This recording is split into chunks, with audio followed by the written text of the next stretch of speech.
I will say this. I think that the Muppet Vision 3D could have been really, really good. I really liked Muppet Vision, except for this thing.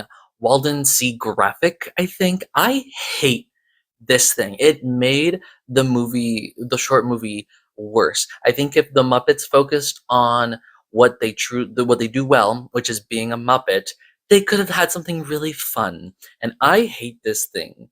This is trying to reheat Figment's nachos, and Figment is a much better, much more charismatic 3D trickster character than whatever that is. Like, what is that? I hate Walden C graphic. I love Figment, and Muppet Vision 3D deserves a lot more. Hello, if you've been here before, welcome back. If not, hi, my name is David. I make videos talking about media that I want to talk about. This is my addition into the Muppet Book Tag that I first saw on Nicole's Bookish Nook. I'll tag her below and link her to her page. Go check her out. So yeah, this book tag is based on 3 characters in the Muppets with prompts for each of them for like a type of book or a character that goes with the personality of that Muppet character. And so, well, there's 10. I'm adding an asterisk because I'm adding one and changing one slightly. And so let's get into it. The first character we have is Kermit, and the prompt is name a book with a great leader. And the book that I chose is the entire collective of the Animorphs series by K.A. Applegate. Shout out to the Audiomorphs podcast, which is how I've been able to consume Animorphs. And the entirety of Animorphs has the leader, Jake. He is an amazing leader. He was chosen by the other kids. He doesn't want to be a leader, but has to take the responsibility. And I think that's a marker of a really great leader, someone who does not want to lead, but has to, and has to adapt to that. And he does a really good job with that in the series. The next character is Fozzie Bear, and the prompt is name a book that makes you laugh. And so I had one option chosen already. And then I finished this book last night, which is Of Monsters and Mainframes by Barbara Truelove. And this is a really fun book. It was advertised to me as a retelling of The Voyage of the Demeter with Dracula on a ship, but it's much more than that. It's a rogues gallery of universal monsters, Dracula, the Mummy, Frankenstein, a werewolf, and robot AIs as well. And it's just a really fun, terrifying at times story, and it made me laugh so many times and made me not cry, but definitely made me very emotional at times, and it was just a really fun story throughout. The next character is Animal, and the prompt is name a book that is unpredictable, and I chose the entire series of The First Sister by Lyndon A. Lewis. The First Sister series is a really great sci-fi space opera, and it's 2 different human colonies in Mars, Mercury, Venus, and Earth. It's Mars and Earth versus Mercury and Venus, that's it. And they have wars with each other and wars with robots too. And throughout the series, I never knew exactly what was going to happen. And that was the real fun part. And so I really enjoyed how this series unfolded in a very unpredictable ways. We have Last Hero, we have Second Rebel, and The First Sister. This is gonna grow tall. The next character is Statler and Waldorf, and the prompt is name a book that had to win you over. And I think the connotation here is a little mean in terms of, a book that you did not expect a lot from, but you liked a lot. And I'm doing it a little bit more nicer. There was a book that I read that I did not expect to enjoy as much as I did. And when I did enjoy it, I loved it. And that book is Emily Wilde's Encyclopedia of Fairies by Heather Fawcett. I finished it in the beginning of this month. And I knew that coming in that this was more of a comfy sort of story. And I'm not a comfy reader. But as I kept going with the story, I enjoyed it much, much more than I expected. And so I was really, really happy with how it turned out. The next character is what was given to me from the book tag was Ernie. And I believe it's supposed to be Ernie from Bert and Ernie, but he's not part of the Muppets, I think, as far as I'm aware. And I think the prompt is name a character that is innocent or naive or both. And I think a much better fit for a Muppet would be Bean the bunny loved him in Muppet Vision. Rip Muppet Vision. I will never get over that. My boyfriend will never get over that. I could have been better. Anyways, Bean, I'm replacing instead of Ernie, because Ernie's Sesame Street and Bean is actual Muppets. So, but anyways, the character that I chose is Catherine Devereaux from Dread Nation by Justina Ireland. Catherine is one of two characters in this story who is part of this school that teaches young black women how to fight and kill zombies in the post-Civil War era. And Catherine has been a sort of antagonist for the main character in the very beginning, and then as the story goes on, they get closer and closer, they become friends. And Catherine uses her beauty to protect herself, but she doesn't realize that she's doing that. Jane, the other character, uses her light-skinnedness to be able to pass as a white woman, to be able to get ahead in the situation that they're in, and I think that Catherine at times resists this because she doesn't want to do all that, but you have to sort of realize how bad the world is, and I feel like that's a little naive, but she does eventually learn and grow from that and learns how to manipulate people around her using her beauty, but also she's still a really strong fighter. And I think that her and Jane are a really great counter foils to each other in this story, because while Catherine is a little naive, Jane is very jaded in this story. And so it's a really great balance here. The next character is Gonzo the Great, and the prompt is name a book that defies a simple genre definition. And for that, I chose Number 9 Dream by David Mitchell. I've read, this is the second David Mitchell book I read, and it is a really weird, fun, it is literary fiction, but it dives into other genres throughout. And it's about Eiji, who goes from his small town island village to Tokyo to try to find his father, who's estranged, and his overactive imagination begins to infiltrate the narrative and really brings in interesting perspectives, interesting genres to this story that at times I just can't figure out what's real or what's not. And while most of this is literary fiction, there is elements of fantasy, science fiction, horror, and I really do think that this is a very fluctuating genre of a book. You know what I mean? David Mitchell is insane. He wants to drive me insane. Next character is Dr. Bunsen Honeydew, and the prompt is name a book with a great concept.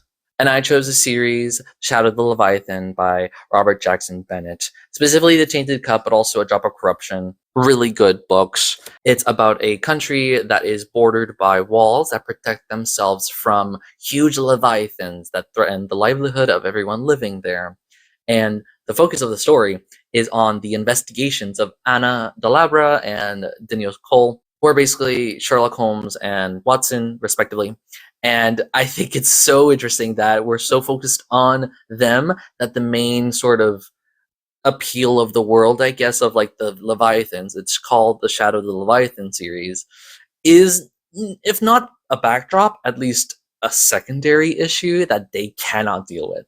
And I think that's a really interesting concept because, hey, the biggest thing that is threatening everyone is something that they cannot face, but they can definitely solve the hardest mysteries ever. And these two have some of the hardest mysteries I've ever read. The next character is Dr. Teeth, and the prompt is name a character that lights up the scene and makes you smile. And for that character, I chose Ampert from Sunrise on the Reaping by Suzanne Collins.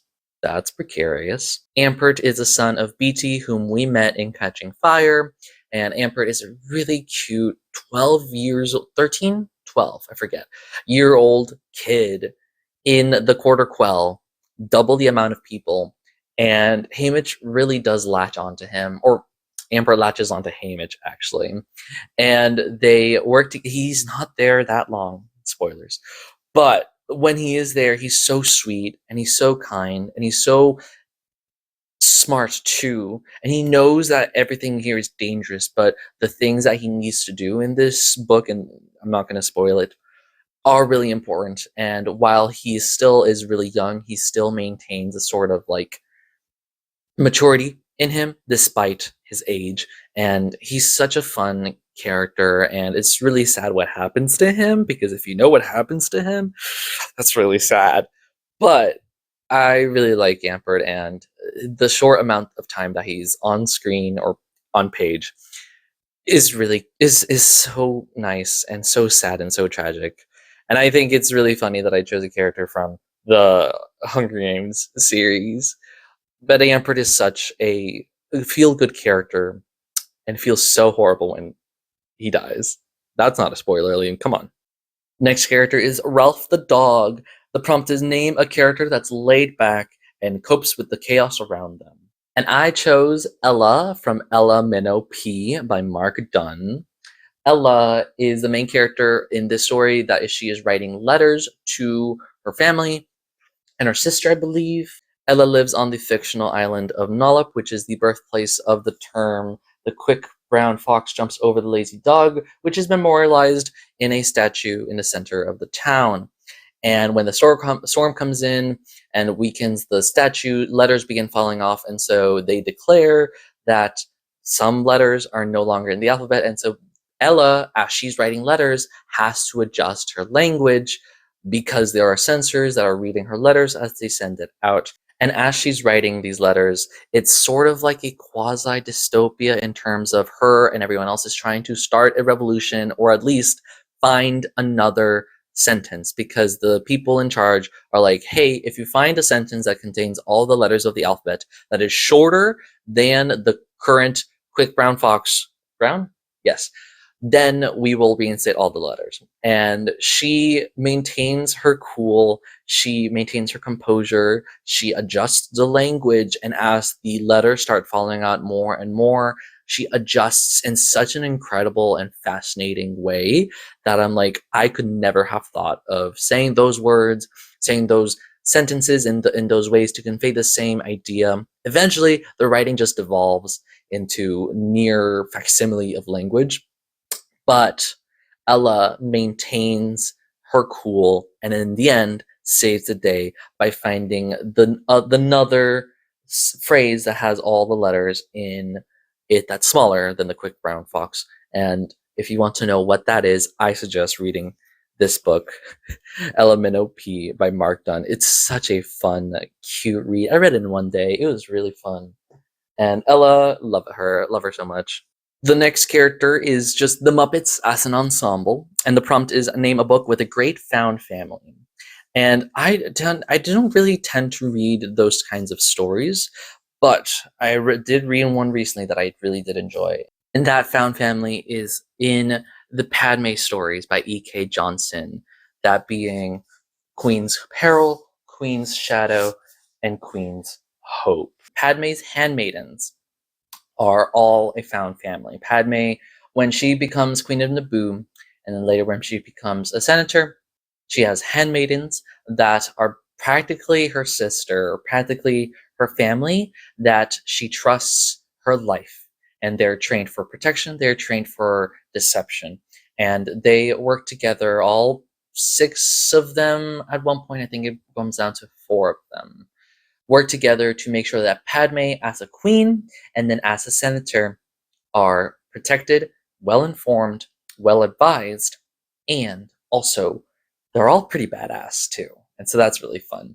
That's all 10 of the Muppets characters. However, I am adding in an extra character, because I think that Miss Piggy has to be included if we're talking about the Muppets. Like, we're including Dr. Teeth, but not Miss Piggy. So I made my own prompt for Miss Piggy, and that is name a character who's a diva. And I chose Angelica Mardova from the City of Dusk series by Tara Sim. Angelica Mardova is the heir of the Mardova family, one of the 4 main families in power in the City of Dusk.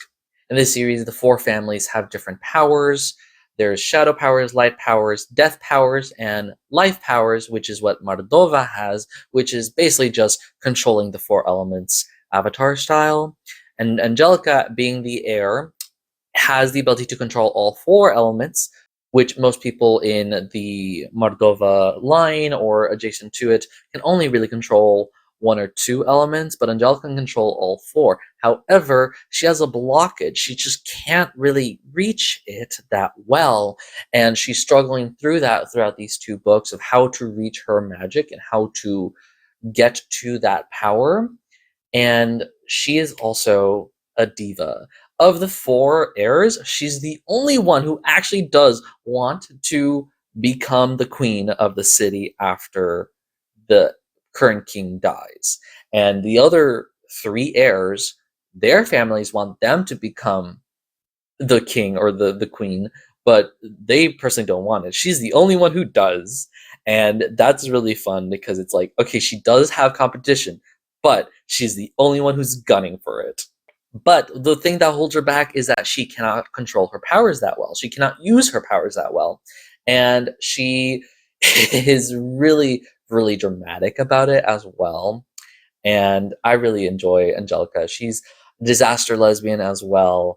And I think that I can't wait to see what she does, because in Midnight Kingdom, she finds a way to unlock her powers in a very terrifying way. And I can't wait till the third book comes out, so then I can be more of a stan of Angelica Bartlett. And I think that Angelica and Miss Piggy would not get along. They would hate each other. And I think that would be so fun to watch them interact with each other. That is scary. Anyways, yes, this was my addition into the Muppet Book Tag. Thank you so much to Nicole's Bookish Nook for showing me this tag. And I am tagging, the next, I guess, prompt is to tag other people. And so I'm tagging Tia Harrow and Tiny Teacup Reads as well to do their edition of the Muppet Book Tag. And if you do this tag me in the description so I can watch your video. Thank you so much for watching. Don't forget to like, comment, and subscribe. Share with your friends. Let me know what you think. Don't forget to be passionate, and I'll see you later.